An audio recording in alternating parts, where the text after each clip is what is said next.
ก็สบายดีและสวัสดีเด้อพี่น้องตอนนี้บาสมบูรณ์กลับมาอยู่ทำนังเองพี่น้องตอนนี้ก็มาฮอดจอดเพิ่นที่เรียบร้อยพี่น้องเนาะตอนนี้ก็เก็บบรรยากาศแกมกันพี่น้องเลยนี่งามดีเลยพี่น้องตอนนี้ก็มาฮอดจอดเพิ่นเลยเด้อพี่น้องเด้อบรรยากาศงามนะบาสมบูรณ์ก็มาเที่ยวอยู่ทำนังเองพี่น้องมาฮอดแล้วพี่น้องตอนนี้ก็โอ้บรรยากาศข้างในเขาเนาะเป็นบรรยากาศงามนะพี่น้องดูพี่น้องดีพี่น้องตอนนี้ก็มาฮอดเลยเด้อพี่น้องเด้อโอ้นั่งแง่เนาะพี่น้องทำนั่งแง่พี่น้องตอนนี้มาสมบูรณ์กับเขามาแล้วพี่น้องเนาะเก็บบรรยากาศงามพี่น้องเลยเย็นดีเลยพี่น้องเลยโอ้ทำนั่งแง่เนาะตอนนี้บาสมบูรณ์กำลังย่างขึ้นมาเนาะพี่น้องเนาะนี่เป็นทางในก็สิประมาณนี้เด้อพี่น้องเด้อทำนั่งแง่พี่น้องเลยบาสมบูรณ์ก็ตกมาไม่ได้เพียงเลยบรรยากาศทางในเนาะเป็นที่ขั้นใดขึ้นไปพี่น้องครับผมสลับซับซ้อนว้าตัวผม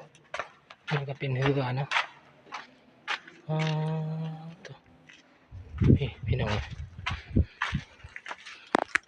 บรรยากาศทางในเลยนี่พี่น้องมาสมบูรณ์กับมาเทื่อแรกเด้อพี่น้องเด้อเมืองมหาไซแข่งกระมวลพี่น้องเลยทำนังแอนพี่น้องเลย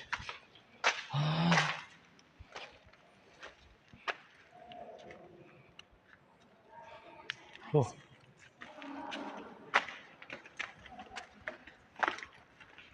เป็นถ้ำเนาะ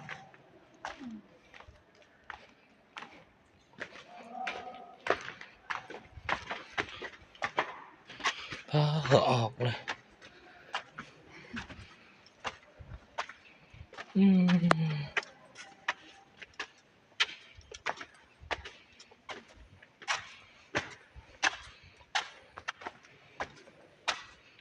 นี่น้อง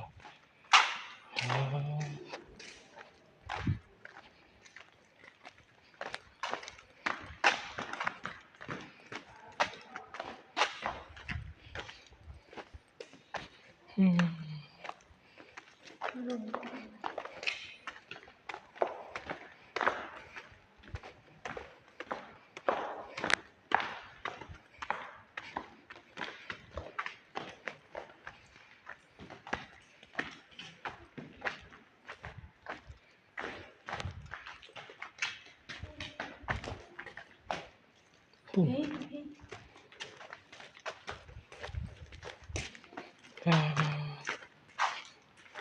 เย็นเนาะ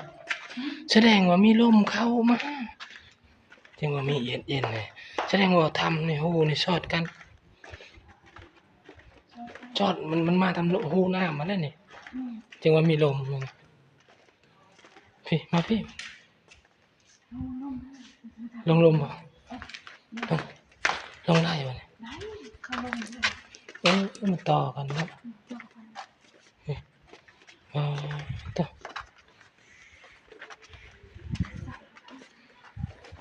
พี่น้องเพราะมีลมเข้ามาเลยอันนี้ลมพัดได้บ่เย็นเลยโหแต่ลมพัดแห้งนี่เย็นบรรยากาศเนาะพี่น้องเนาะทางในพี่น้อง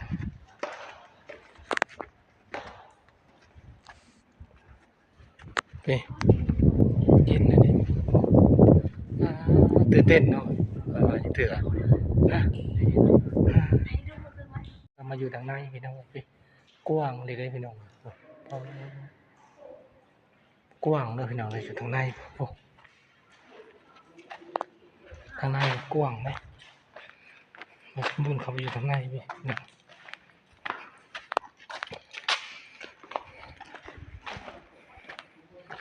กับบรรยากาศทางในก็สิประมาณนี้เด้อพี่น้อง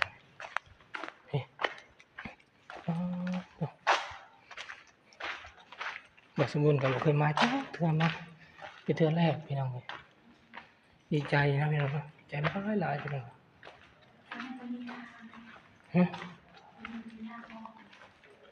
เคยบ่มีมันกดเกียร์กับเก่าได้อืมแต่ต้องเป็นวางงานยันเฮาลงยันลงแล้วก็มันบ่มีผู้น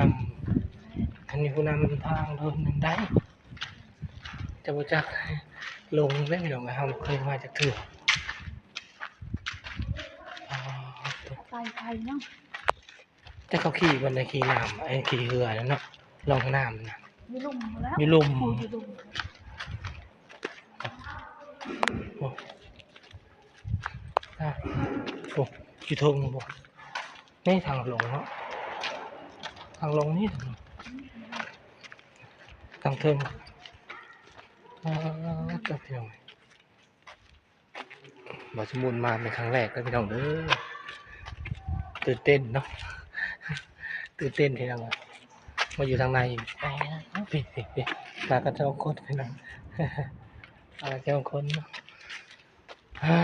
ก็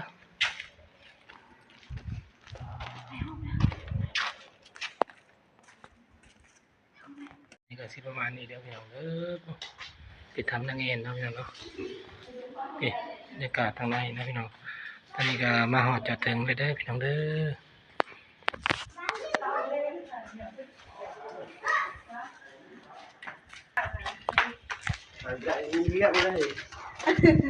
นี่กูนะกันทำหมดกินเสือทำเองเด้อพี่น้องเด้อทางไทยสบายดีพี่น้องตอนนี้ก็มาหอดจอดถึงที่เรียบร้อยพี่น้องทางไทยสบายดีพี่น้องเอฟซีเนาะพี่น้องเนาะอย่าลืมนะพี่น้องเด้อกดไลค์กดแชร์กดติดตามพี่น้องเลย